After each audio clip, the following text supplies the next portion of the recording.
হেই শোন, শুনলাম তুই নতুন বিজনেস শুরু করেছিস। হ্যাঁ, জুতা চমকিয়ে দেও বিজনেস। হ্যাঁ তাহলে চল চিপাই, জরুরি একটা কথা দেখাবার আছে। তোর বিজনেসে লাভ কত? তোকে কেন বলবো?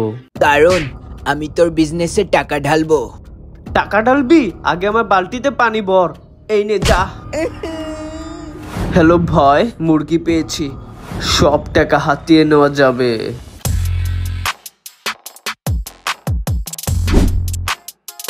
CID ACP Padum reporting. আমি সিআইডি, বল টাকাগুলো সব কোথায়? টাকাগুলো সব কোথায়? আমি কিভাবে বলবো, আমি সিআইডি, আমার বেতন অনেক কম। সরি ভাই, আমি বুঝতে পারিনি। আমার টাকা দেখলে আপনি কেঁদে ফেলবেন। তো বন্ধুরা, কখনো টাকার গরম দেখাবেন না।